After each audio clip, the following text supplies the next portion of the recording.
Hello and welcome to another episode of The Tech Informist. This is episode 27, recorded live on February 2nd, 2015. The Tech Informist is a show intended to help inform and educate you, the listeners, about the world's technology, with periodic interviews with guests from the tech industry, along with lively and entertaining commentary about the latest tech news.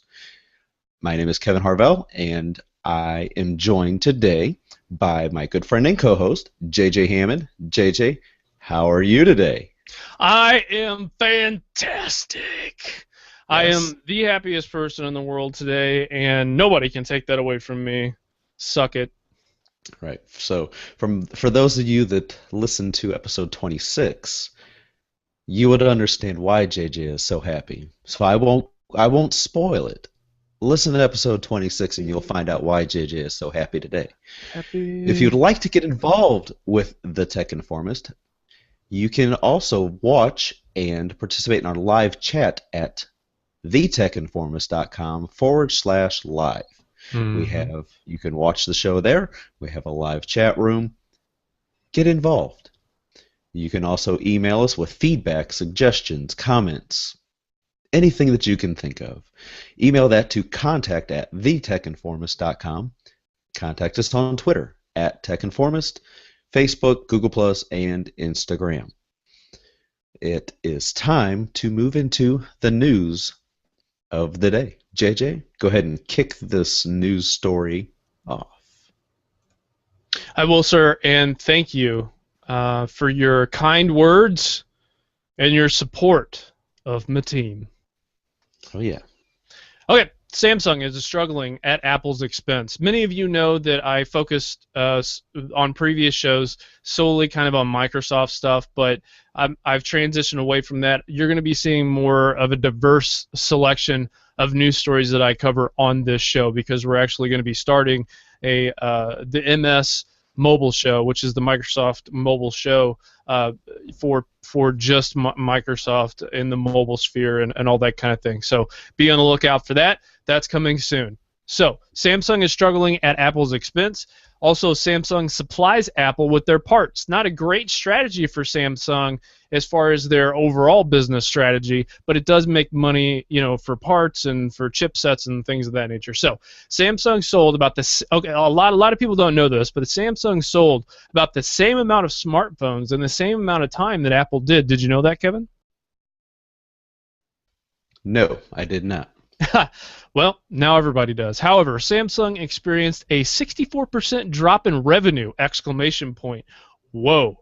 So you're telling me that they sold just as much as Apple, but they experienced a 64% drop in revenue? What the is going on? Maybe because they move away from that plastic model, you think? In contrast, Apple made $18.4 billion. Let us remember, y'all, that Samsung a year ago sold 86 million smartphones in the same quarter last year. 86. Now, everybody's freaking out about Apple selling 74. Samsung sold 86 million. Okay? So put that into some context, and that was last year. Among Android devices, Samsung is being challenged by Xiaomi, or however you say that, and other companies like Huawei. Samsung then is in a tough spot getting hit from the high end of the market and the low end of the market. I still think that Samsung is working on growing their Tizen operating system instead of putting their entire smartphone business and ecosystem into Android. Also, remember that Apple gets money not just from the device sales, but from the Apple iTunes Store, or the Apple Store, however they say that exactly. I apologize because I just butchered that whole thing. But iTunes. So not only did they make large margins on their device sales, because we all, for the most part, these devices are about $200 to make, and then they make another $400 to $500 on top of that, which is mad crazy. And that doesn't even count the MacBooks, the Mac Minis, the the iMacs, the screens, and all this other kind of thing. So they make tons of they make tons of their profit margins are huge. So Samsung, this isn't good for you, man. They don't have their own store. They don't have iTunes. They don't have high profit margins because the the amount of revenue that they get are kind of razor thin on these Android devices. So Kevin, what's your thoughts on this particular news story? Well, I mean, we kind of touched on it a little bit recently in a previous episode talking about Samsung and TouchWiz that they invest so much Oh, into right. their software side with TouchWiz and all these bells and whistles that not everybody uses. And I think that kind of hurts them a lot. So it could be why they're wanting to trim down TouchWiz as we talked about before.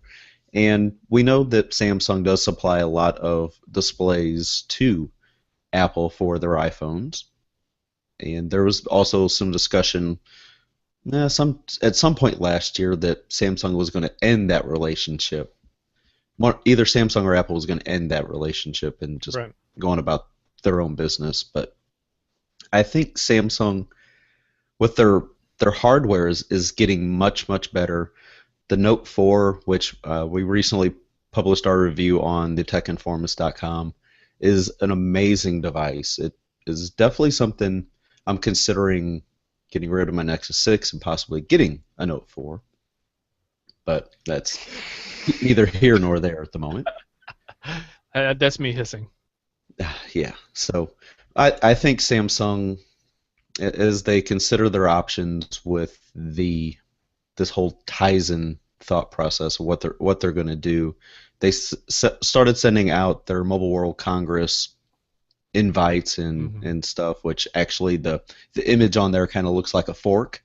So if you've seen that image yet or have not, it's a very interesting looking picture. So a lot of people are trying to make out what they're trying to do here. Right. Like, what are you doing? Yeah, so we'll find out in about a month. You know, Mobile World Congress kicks off at the beginning of March, I believe, or at the very end of February. Which, gosh, it's hard to believe.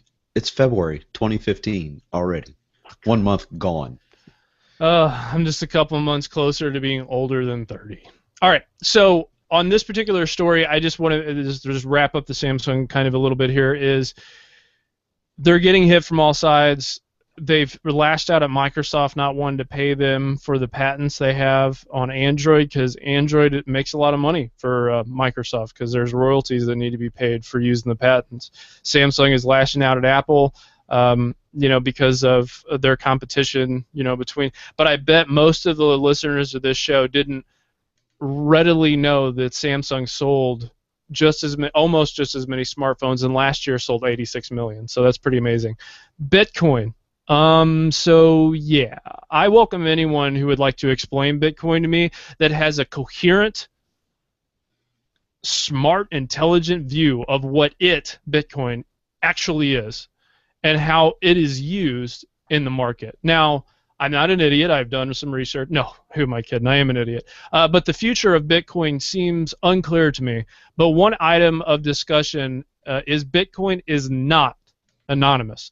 Many people think that Bitcoin may replace a lot of financial transaction in the future, like monetary and things of that nature. And one of the big things that people talk about is kind of this anonymity that people want. I don't know if that's because people want to buy things that are illegal, or if they just generally want privacy, or that's a different kind of conversation. And I just want everybody to know my default setting isn't like I'm thinking that everybody's a pedophile or whatever, but who wants privacy. But I think everybody deserves a little bit of privacy, right? So Bitcoin to me kind of attracted me, because I was like, well, maybe this is a encrypted version of making payments. And a lot of you that follow tech know about Silk Road and all this other stuff with drugs and this kind of thing. If you haven't yet, go check out the ongoing trial for the Silk Road stuff. So that's pretty interesting. But at best, it's not anonymous. It's just very hard to track because of pseudonyms. Okay, there are Bitcoin mining and exchanges and a whole lot of scams out there too. So I don't have a link of any particular type, but I just want to speak broadly on this on Bitcoin. I understand the different dynamics that are.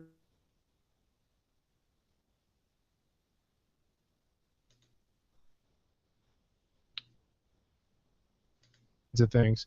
What happens is you start to really drill down into how spread out this is, what Bitcoin is. So you can pick different exchanges. So I went to this New York one just because I was curious about the process. You can do so you can mail in money, like cash money, or you can send a money order to this company, and then they'll, I guess, send you an email with a link to Bitcoins. There's just so much to this, and I know there's user groups and a whole bunch of stuff about Bitcoin, but do you have any thoughts on this? Well, looking at, I'll be honest, I have not really researched a lot into it, but I'm looking at an article from, published yesterday on CoinDesk.com, looking at the current value of Bitcoin, and it's currently at $2 or $2. Huh. That'd be very upsetting to a lot of people. $224.28 at the moment, and it's down 0.93%.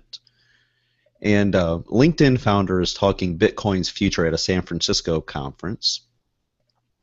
He said the interesting question about Bitcoin is it the first or last cryptocurrency? It all comes down to network effects. So as an investor, LinkedIn founder and Greylock Partners investor Reid Hoffman noted that Bitcoin does have a community behind it, which makes him believe it may have a lasting influence. As an investor, Hoffman notably backed Bitcoin infrastructure startup Blockstream and its recent $21 million funding round, suggesting he may be confident in its future. Now, I know I've been to a few like coffee shops and different restaurants down in downtown St. Louis, and I've noticed that, yeah, you can pay for things with Bitcoin there. It's kind of impressive. It's like, huh, okay. And I don't have anything to do with it, but it's an option. Well, some people call it funny money, and it's, you're right. That I don't know. Look. It's just there's just so much to it. There's just so much to it, and if we know one thing, that the more complicated it's like the more complicated a subject, the least likely that thing or that subject is to succeed. Right, so you have to do path of least resistance type thing going on. So I invite anyone, please write to the show, talk about it, hit us up on social media about Bitcoin, give us your plea, and then we'll do some research and kind of figure it out. Because I want to know more about Bitcoin, I really do, because I think there's a lot of people who, I don't know, for better or for worse, want to see a different kind of monetization model, like the exchange of goods and services for monetary gain. Next up is... Just hold on, just one last thing on that. Stephen Pear, the CEO of BitPay, says that holding Bitcoin is just, now this is a quote, just one more headache merchants don't need. Right. And, he said that, presumably in a reference to the digital currency's price. Validity? Yeah, volatility. Yeah, volatility. That's better. That's better. That makes sense. For anybody who listens to this show or has listened to our past shows, every time I move on to another subject, possibly, Kevin's like, "Oh wait, before you do that, it's just." I'm like Tim Cook. One more thing. One more thing. Oh God. I can't wait to tell you guys what my TV show pick is, because it's amazing. Okay, so my next story. Can I move on, Kev? Yeah, go ahead. Kevin. He doesn't like when I call him Kev. So, Kevin, the BambiBotz, best recognized 6-foot-tall robot they made that can. You're killing me with the show notes. What was I just talking about before the show? Hey, that shouldn't affect. That was entering something in a past story. No. It moved the text down because I'm like reading from my own script. I know. See, now you just took a legitimate complaint and you diminished its quality by reducing my complaint to a mere child. Come on, Cusco. Crying. They built a 6-foot-tall. Okay, well these girls are cooler than me. Let's just say that. They built a 6-foot-tall robot that can take plastic garbage and all sorts of trash and dispose of it. This is one of those feel-good stories that touches on two subjects that are very close to me: education and diversity in science, technology, engineering, and mathematics, formerly known as STEM. These high school girls could school even me in engineering. And this is a fantastic story. It's a Philadelphia school, and again, that's BambiBotz girls. Actually, that's not with a Z that I put in the show notes. I'll fix that real quick. Okay. And the reason why I brought this up was if when you drill down into this particular story and then you look at kind of what they're doing and what this robot entails, this is really cool. I think that there was another Comcast, I think they're in this story, was talking about how they wish that there was more diversity, and it's not just one of those things that people want to companies and people want to have on the resume. It's because there is a legitimate want to have a diverse perspective on the same on one subject. So you have, say, a box. Well, that box has several different sides to it, and you want somebody to look at each side of that to kind of speak to whatever that thing is. So it's very exciting to me, and STEM offers a lot of that. I like this story because I think it's again more. I want to throw it in your face. STEM is very important. Education is very important. Very cool. Do you have anything you want to say about this topic and/or this particular story? No, I think it's always neat whenever you get students, whether it's male or female, to get into doing this kind of stuff. And looking around, they say there's 19 of these BambiBotz girls that in this school, in this little program, that they meet 4 times a week, including Saturday, for 6 weeks, and then they enter the robot into competitions. I think that's really cool stuff. Yeah, I mean, it shows dedication. It's something that we can kind of look and say, hey, not in a bad way, but look, there's some high school girls that are kind of outdoing some of you, some other people, So come on. Yeah, I think more positive. I mean, more stories need to be told about what schools are doing. The ones that are actually taking chances and trying to make these life-changing experiences and stuff for these students, to really give them something to brag about. It's like, hey, I'm really doing something good, instead of just learning the new calculus formula or something like that. I mean, there's more to school than just learning your English and your foreign language and math and science. I mean, some students want to do other things. Yeah, because some of that's those what they're into. Yeah, some of those theorems, I mean, they could put Isaac Newton to sleep. I'm telling you, man, some of those things are just. Anyways, that's just because of But really cool stuff. It's important. The other thing I want to note is what I'm going to be talking about on this show going forward is going to be ideas to actions to results. So I'm going to be talking about ideas. I'm going to be talking about people who are implementing those ideas and the results from those actions, because it's boom, boom, boom. Those are how things happen. NASA. I really like talking about and reading about space, but honestly, I could never leave this planet. I would freak out and ride the nuke. If any of you watched Armageddon, you'll know what I'm talking about.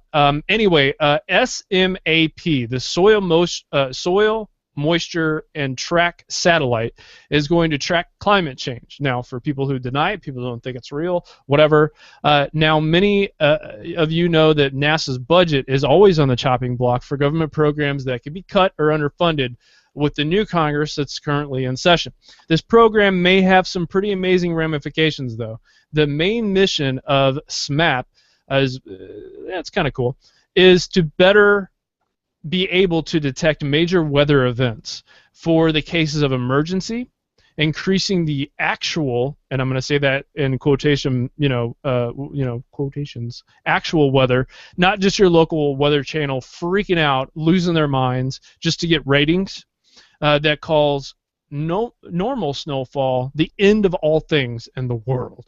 Many of you know that if there's a drop of if there's moisture in the air, it's the end of the world. Armageddon, Snowmageddon, all this other kind of stuff is coming down on us all. Sometimes that happens. Other times, not so much. One of the things that interests me about this story and other stories like it is that of the empirical nature of science and how science and mathematics and all these kinds of things and these theorems, we need more data. And just because you don't believe in the collection of data, that doesn't disprove. I mean, in the scientific community, there is peer review studies. And then those studies are peer reviewed. And then there's peer review of peer review of peer review studies that search the validity of claims that are made. That's what's awesome about science, right? That's different from almost every other field, is it's not necessarily biased. There is somewhat of a scientific consensus that comes from the actuality of events. And with this satellite and other satellites tracking the climate change, we can more accurately predict. So, for deniers or whatever, it may prove that, it's not happening at a rate that's fast, that it's the end of days. So there's a couple of things of this, as politics plays into this a little bit, because one of the ranking members in the House doesn't believe in climate change, so they want to kind of defund NASA's project to kind of see the changing weather. But more importantly, I want to see this go up because of tornadoes, because of tsunamis, because of different things that happen in our atmosphere. That the faster we can evacuate a community like Katrina, that happened several years ago, the better. So, Kevin, how do you feel about this particular story? I think it'll be pretty neat because whenever you watch, especially here in St. Louis area, weather forecasting apparently is obviously we know it's a very difficult job because things can change and it's very tough to predict. But in St. Louis, there's been numerous times that they've called for snow, and you look outside, nothing.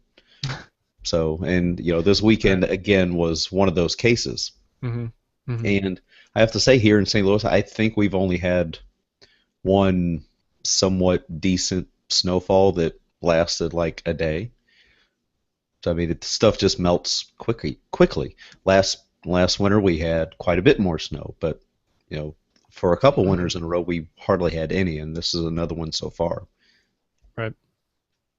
So I'll be keeping an eye on all things space exploration wise. I just think that stuff's cool, man. All the way back from '69, the launch of Apollo 8, 11, and all these kinds of. Those things make us aspire to be better. That sort of thing. I don't know. I think that's really cool. Kevin, did you know that one out of every 5 people on the planet have a Facebook account? Sounds about right. That is ridiculous. What the huh? Are you kidding me? That's insane. Okay. Yeah. News update. Verizon Wireless now allows customers to turn off super cookies. This was a big story, something that we covered on this show. Why not just get rid of them altogether? Or why doesn't the devices come with that tracking system that's off by default? And let people turn that stuff on if they want to be tracked across the world and internet, and have everything they do recorded and shift off to a database and whatever. Look, not every person in the world is doing something bad, but I can guarantee you that the vast majority of people do stupid things that they just that other times in our history were just let go. That's let it go. But now it's kept into now trust me. Now it's kept into the internets, the server somewhere forever. They can be pooled and put together and all this kind of stuff. It's great for tracking criminals. It's horrible because now we can just track everybody. So it's crazy.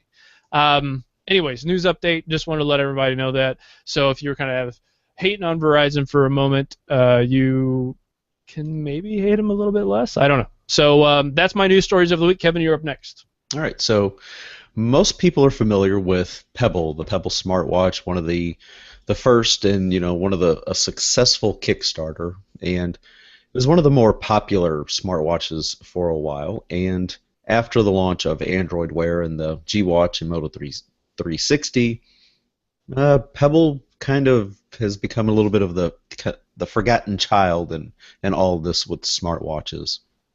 But Pebble has now revealed that they have shipped their 1 millionth Pebble on December 31st of last year. That's more than double of what Pebble had reported back in March. And like I had mentioned before, their biggest and most visible competitor so far has been the Google's Android Wear. Samsung has allegedly shipped 800,000 of its Galaxy Gear smartwatches dating back to 2013, But Pebble plans to carry this momentum of their 1 millionth Pebble sold into 2015 with some new products and a new software platform that is unlike anything else used on smartwatches to date. So the Pebble Steel, which was released back in January of 2014, it was beautiful. I mean, it was finally the quote-unquote premium device that most Pebble fans were looking for, as opposed to the standard, plastic and the design of the original Pebble. So we're looking forward to seeing what Pebble can do, and Pebble will need all the help from its developers that it can get. So again, if you're somebody that's into software development, that's an emerging market, is creating these apps for smartwatches, and Pebble is no different, that they're going to need some apps and things that work with their system. Yeah, Pebble is something that's really interesting to me. I mean, I've seen a lot. I mean, a lot. And when I say a lot, I mean, I've seen just a ton of people that have Pebble smartwatches. Now, some of these people may have an Android Wear device or a Gear, Galaxy Gear. But I mean, a lot of people like it because of its battery life. I mean, I know the screen is a little unattractive to some because it's just kind of black and white or gray or whatever. But I mean, it works. Functionality sometimes is better than the UI. Yeah, you definitely get better battery life because of that display choice. Exactly. And one of the problems that are going to surface from the watch that we've talked about on previous shows is going to be this display stuff. But yeah, Kevin, thanks for bringing up Pebble, because we haven't talked enough about them, and I think they ushered in that wearable market. Yeah, what I mean? There really hasn't been a whole lot to talk about with Pebble since Android Wear launched. It was just a matter of, geez, who's going to be creating these new Android Wear devices? And Pebble's just kind of quietly got pushed off to the side. But there are now over 6,000 apps and watch faces on the current platform, and Pebble says it has nearly 25,000 developers contributing worldwide. Wow. Which, when you hear 25,000 developers and only 6,000 apps and watch faces, you try to wonder, well, why the discrepancy there? Right. So it's like, hey, guys, get to work here. Yeah, exactly. So the other thing that I want to ask you is what could they do? Do you okay? You've seen the Yoda phone at CES. Could Pebble possibly do a better job of like an e-ink display type thing going on and still have that battery quality? Oh, definitely. I mean, you're already with the Pebble. You're able to get nearly a week out of a single charge. Okay. Because I mean, it doesn't have all the functionality like Android Wear, where you can press a button and talk into it and things like that. It's really for notifications, so you can just look down and. Nice. So the other thing is, doesn't Sony, correct me if I'm wrong, but isn't Sony trying to make or have made an e-ink display type of watch? Yes, yeah, they do have one available, and it's it's very similar to the Pebble, and kind of a nice, simple, attractive design that that people enjoy, but they're not selling as hot as Sony expected. So Sony just cannot get traction in the consumer market, it feels like. They make good hardware. They do a fairly good job of software stuff, but they just can't break this deal, and it's kind of weird. But yeah, I think that kind of speaks to the fact of Apple and Samsung's dominance, because even you were talking about, hey, I may get a Note 4, which earlier I kind of gave a little shot to, but hey, you know what? It's not a bad device at all, and if you choose to go that way, it's not a bad choice. A lot of our listeners probably have one of those, so it's one of those things where you have to have a compelling case, and I don't think that Sony ever made something that was as much of a compelling case as other manufacturers, right? Right. So, yep. All right, so let's move on to my final story for today. And the Raspberry Pi 2. Now, people that aren't familiar with Raspberry Pi, it's kind of like just this board. It's got some USB ports, a LAN port, for Ethernet cable, and then you got an HDMI port, an audio headphone jack. But you can use these things to kids use these to program things just to kind of do small little functions. How did I Now, miss this story? now, this is coming from Paul Thurrott today. It's going to cost $35, and it's going to be able to run Windows 10 for free. So when Microsoft vaguely revealed last year the Windows 10 would run on Internet of Things devices, Paul says that he turned his mind to Intel's Galileo boards and Arduino. But with today's announcement about the Raspberry Pi 2 supporting a free version of Windows 10, Microsoft has now snagged a part of what is arguably the most successful Internet of Things development board. Now, looking through some of the comments on this, people are already saying that this thing's already now back ordered.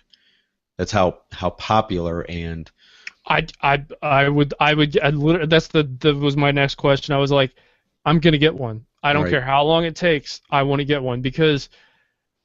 Okay, go ahead, and then I'll go into my thing. Now I know this is something you've actually been wanting to get for a while. Was either get a Raspberry Pi or a Arduino or NetDuino. Mm-hmm.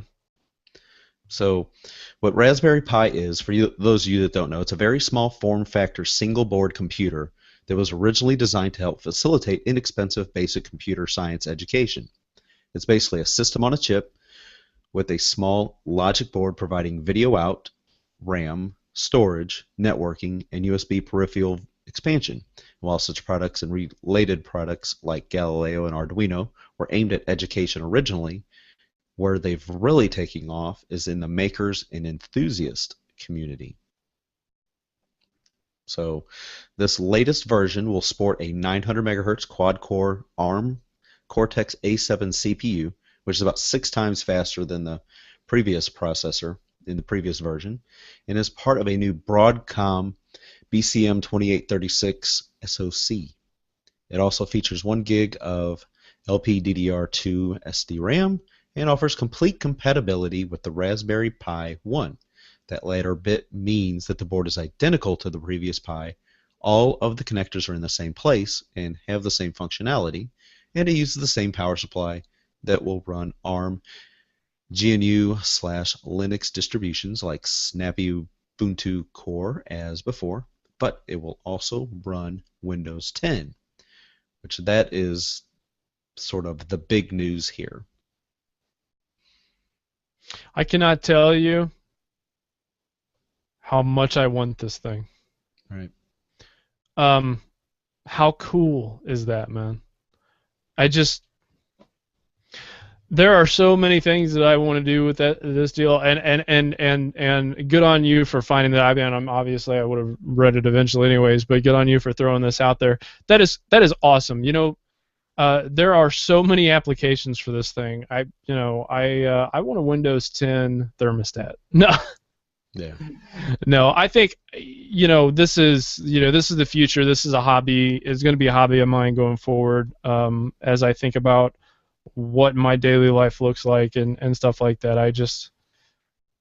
this is going to be awesome, man. This is just really going to be cool. I couldn't be more enthused about this Windows 10 running on Raspberry Pi. For listeners out there that are currently using a Raspberry Pi, the original, and are into the Arduinos and NetDuinos, just that technology in general, let us know what your thoughts are on this, because and what some of your use cases are that you've been able to use your original Raspberry Pi to do. Right. I would love to see, whether you shot video of things that you can get yours to do, or just tell the story. I would love to put together, a post with a bunch of people's experiences, and just help people understand what this kind of technology, as simple as it is, what people are able to do with it.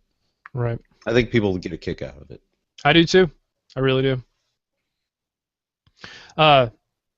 Again, at TechInformist on Twitter. You can find us thetechinformist.com. You can also find us on all the social media platforms. Just look for the Tech Informist. You'll find us. I promise. Yeah. Email us your stories too. Email. Oh, that's right. Us your your thoughts and your experiences about this to contact@thetechinformist.com. We ready to move on? Ready to move on to these app picks and stuff you got here to talk about. So, well, I don't have an app pick or a music pick. I do have a TV pick. If you are of, I think, 14 and up age, South Park, the 18th season, episode 1.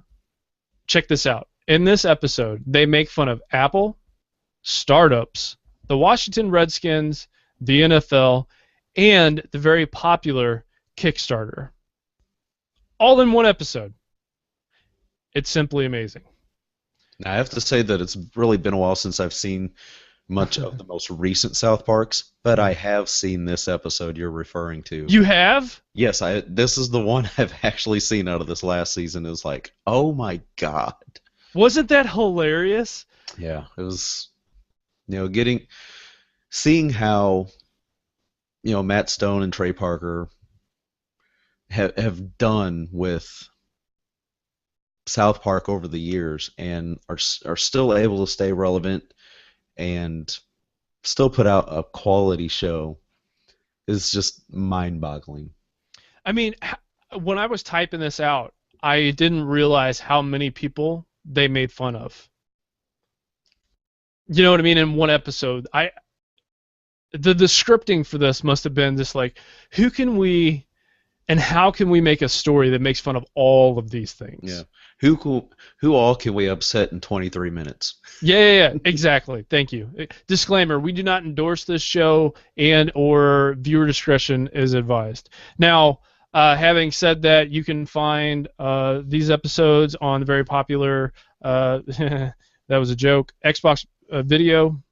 It's a good place to find cool stuff. Also, you've got Android and iTunes and all that. You can find that stuff on. But I think that this is a hilarious episode, very relevant to what we do, which is cover technology news and inform you guys on that stuff. And I think it's just hilarious to see, Eric up there talking. He's walking back and forth like he's Tim Cook in front of this huge stage. We've not only done this, but we've done this. That we changed the logo. It's perfect. It really just is. It's perfect. But anyway, so it is a very funny episode. They could have done kind of been making fun of Microsoft and or Google. Any startup, any technology company that does these kind of press conferences, stuff like that. I mean, you could kind of see how they kind of attack that, but it was just hilarious. Well, one of the goals that me and Kevin want to introduce on this show is to kind of keep it the time, to kind of keep it a fast pace, hit you with all the news that we can in a short amount of time so that you don't fall behind on episodes, because we do this Monday, Wednesday, and Friday throughout the week. So Kevin, you could probably echo this a little bit of the strategy we have going forward. Yeah, we're still trying to kind of bat around and try to fine tune some things on how much news we do and how, because I mean it's tough to talk about everything that is going on in technology without doing multiple hours 5 days a week. Right. So we've put out a straw poll. So which straw is excuse me there. With this app, it was created by Ben PC Guy Rudolph and some of his coworkers and friends. So we got a poll out there that'll run probably another 6 or 7 days, trying to figure out, do people want us to drop down to like 30, 45 minutes, keep things at an hour, because it can be tough for people to consume 3 hours worth of content in 1 week when it comes to just a podcast, because I mean, there are a lot of other great podcasts out there, and there's only so many hours in the day for people to be able to consume that stuff and keep up. So we're hoping maybe we drop things down. Maybe we'll go for the sweet spot and do like 45-minute episodes where it's not too short, but it's not too long, to help people consume this stuff a little bit more. Yeah, because we're on track right now to hit that number. Yeah, so I will have a link to the poll in the show notes. Please visit it and vote, get your opinion out there. Last I checked, it was a 50-50 split. Nice.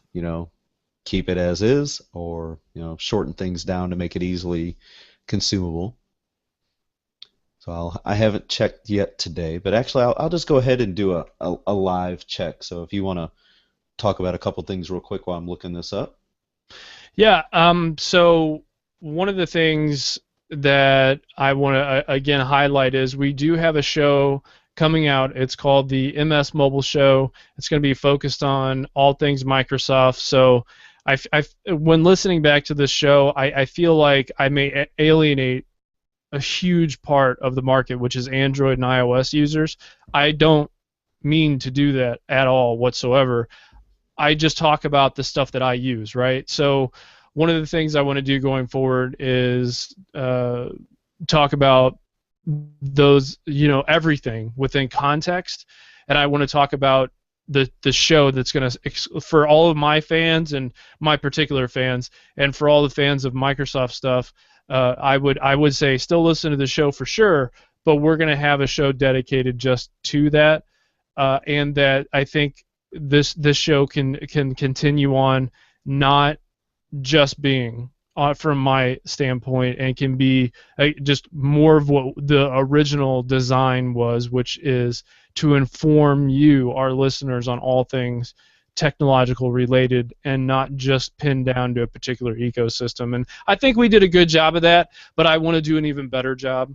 So that's one of the reasons. The other reason is I've always wanted to do this other show specifically focused on just that, to where we could get off on tangents a little bit and kind of talk about some things and get some user feedback and stuff. And I just felt that that was the way to go with it. So, Kevin, have you had enough time to do your thing? Yeah, I had just finished checking, and right now it's a 60-40 split.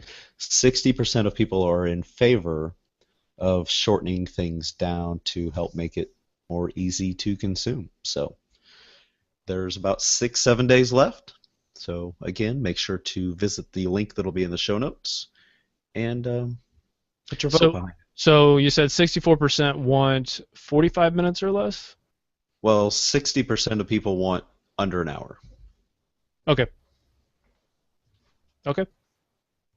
As of right now. I mean, things can always change. I mean, I've only been able to share it out a couple times because I just created the poll yesterday, and obviously I have a Super Bowl, so not a lot of people were too focused on that kind of stuff. Right. Yeah, and a shout out to all the Seahawks fans. My God, did your team just do a phenomenal job throughout the whole season and the Super Bowl and with everything that was going on. But yesterday was a day that could never be taken away from me personally and from my family and that sort of thing, because we love the team, the Patriots. So I mean, that was great. And if you hate on me for that, so be it. I am who I am, and I do what I do, and whatever. So at least I talk to the media.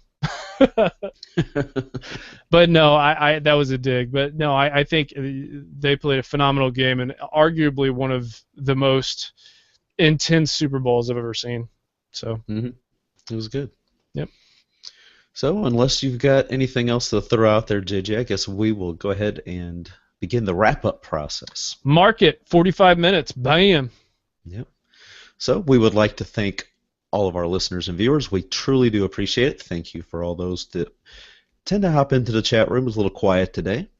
So, JJ, how can people find you real quick? You can find me at JJ Hammond Music on Twitter. That's the best place to follow and or all the above. We also, again, follow the Tech Informist at Tech Informist on Twitter. I think that's a great place. Okay. All right. And, for people wondering why it's at JJ Hammond Music, have a listen to on iTunes and go to Google Play Music and look up some of JJ's stuff. He's actually got music out there. Right. So have a listen. Yeah. I don't do a good enough job marketing myself. But whatever. We're talkers. We're not marketers. Right, exactly. We don't have marketing backgrounds. I'm just not a sales guy. I'm just not a sales guy. Yeah. So, just for anybody out there that would like to submit any topics, like we mentioned before, for upcoming episodes or guest suggestions, please email them to contact@thetechinformist.com. And again, make sure, bookmark thetechinformist.com/live to view our upcoming guest schedule. This Friday, we have Richard Devine from Windows Central joining us. And Boom. I believe that does it for another episode of The Tech Informist. So from everyone here at The Tech Informist, consider yourself informed. Until next time, we're out.